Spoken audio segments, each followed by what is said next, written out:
Fala, meu povo! Mais uma quarta-feira chegou e eu tô aqui para te contar mais uma história. Mas antes, aqueles recadinhos. Não esquece de dar like aqui no vídeo, se inscrever no canal, ativar o sininho, mandar para os amigos. Faz tudo isso porque o Porta-Vozes começa agora.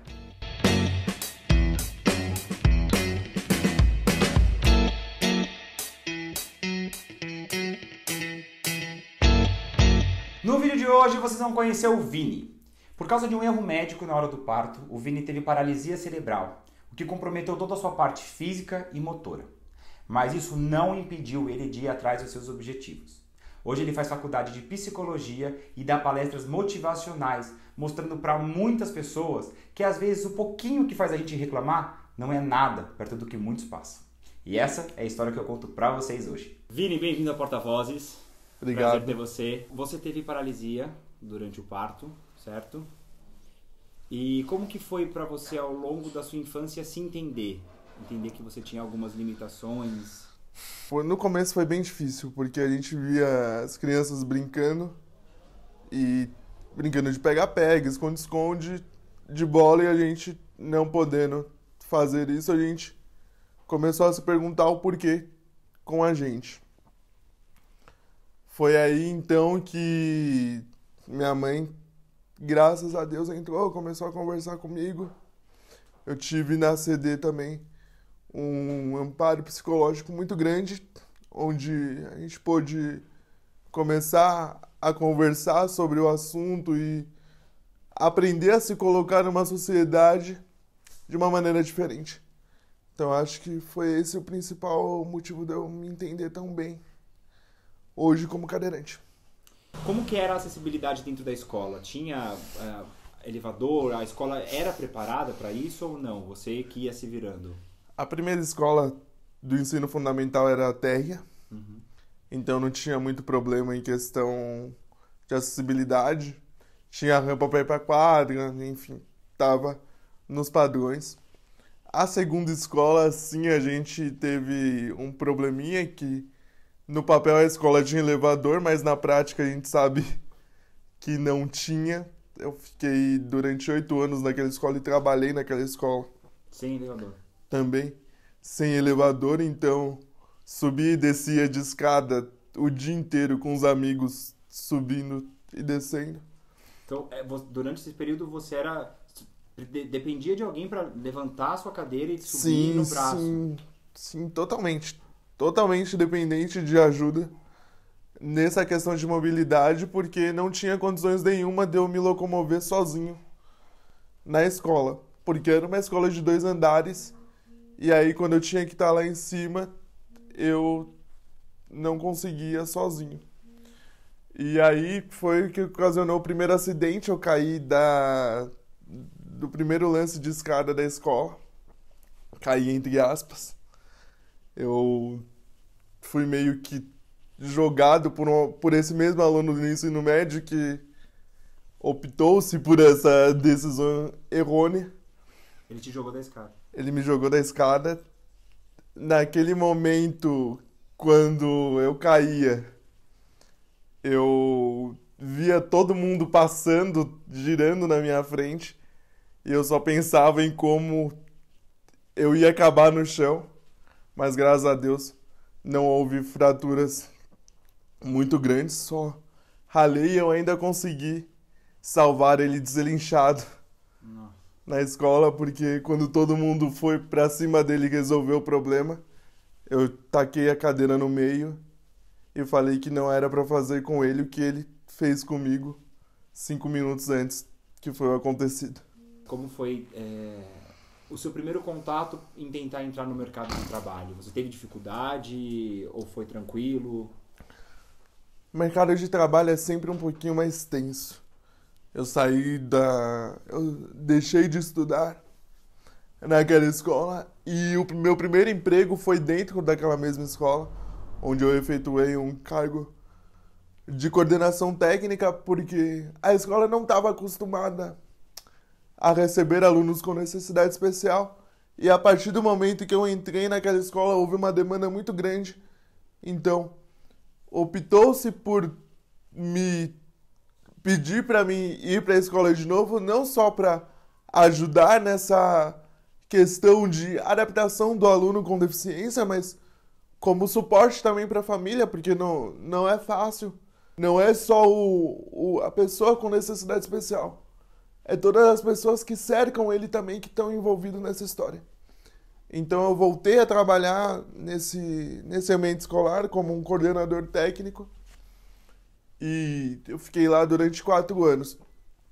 Depois disso, eu tive muita dificuldade para me inserir de novo no mercado de trabalho porque eu tenho como prioridade um contrato. Eu não posso ser CLT porque senão vão bater os benefícios e corre o risco de ser cortado. Então, por ser contrato, eu tive muita dificuldade. Por que você acha que as pessoas têm tanta dificuldade em entender que mesmo com suas limitações, há uma normalidade e um ser humano ali, independente de qualquer diferença? Existe uma frase que eu sempre falo, as pessoas têm o velho costume de olhar para a deficiência física e não para a capacidade intelectual. E não que eu seja um exímio, um inteligentíssimo, mas a minha cognição é muito boa, graças a Deus. E talvez por... até complicado de falar, porque talvez por esse preconceito mesmo social de não entender que uma pessoa com deficiência física não é uma pessoa com deficiência intelectual, ela acaba passando por uns certos preconceitos, não só no mercado de trabalho, mas como na sociedade como um todo. Eu tive que... nessas procuras de emprego, eu tive que escutar que o lugar de aleijado não era ali. Então a sociedade em si, ela não consegue enxergar o cadeirante de fato como uma pessoa. Ele enxerga primeiro a cadeira para depois enxergar o ser humano. E essa é uma das grandes dificuldades que a gente tem até hoje. E eu acho que é essa a principal queixa, se tiver, assim, de uma sociedade como um todo, é essa.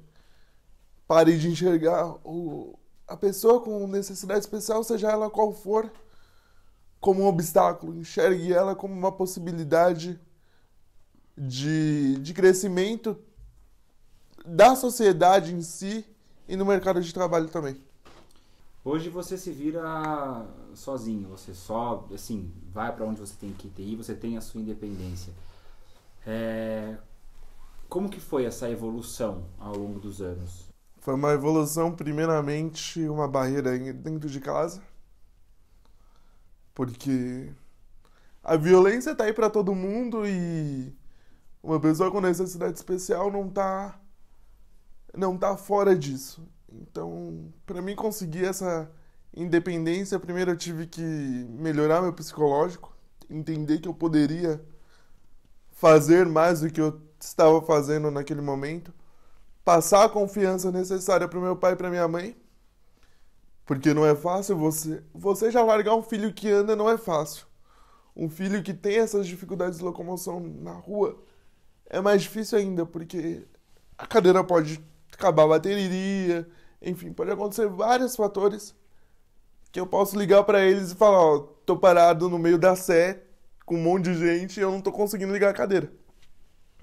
Então essa barreira de independência foi primeiro quebrada em casa, para depois eu quebrar na rua também.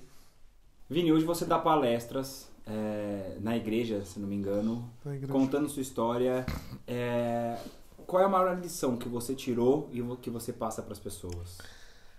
Existe um Vinícius antes e depois também da palestra, que são cercados de etapas. E essa foi mais uma etapa que eu consegui passar, porque você está na frente, lá, falando para as pessoas que você não conhece, o quanto é a sua vida, o quanto a sua vida tem dificuldades, mas você consegue passar por elas com um sorriso no rosto, é uma etapa muito importante, principalmente para o reconhecimento social. No meio dessa sua resposta, você já quebrou minha próxima pergunta, que eu ia perguntar qual que é o segredo desse sorriso no rosto o tempo todo. Segredo desse sorriso no rosto, eu acho que é poder brincar de Charles Xavier todo dia. É isso. Vini, qual é a maior lição que essa cadeira te deixou pra vida? Que a vida é apenas um intervalo e a gente tem que viver cada um desses segundos como se fosse o último. Porque eu sou de nascença, mas é muito pior para um jovem hoje, voltando de uma balada ou voltando do próprio serviço à noite mesmo, se deparar com um cidadão num carro louco e sem querer ser atropelado e parar numa cadeira de rodas.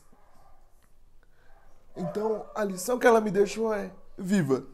É pra fazer rapel? Faz rapel. É pra pular de paraquedas? Pula de paraquedas. É pra mergulhar? Mergulha. Apenas viva. A entrevista com o Vini foi uma das que mais me marcou. Durante muitos momentos eu me segurei para não chorar porque eu estava muito emocionado. Ele contou a história dele, todas as barreiras que ele enfrentou, mas sem tirar o sorriso do rosto. E isso para mim foi uma coisa que eu fiquei chocado, que eu fiquei admirado. Ele me mostrou que às vezes o pouquinho que faz a gente reclamar não é nada perto do que muitos passam. Então, pessoalmente, Vini, muito obrigado por compartilhar sua história comigo. Se você também gostou da história, também está refletindo com tudo que o Vini falou no vídeo, não deixa de dar like aqui no vídeo e compartilhar com todos os seus amigos, a sua família. Você pode acompanhar o Porta-Voz também pelas redes sociais e semana que vem eu tô de volta com mais uma história. Um beijo e até lá!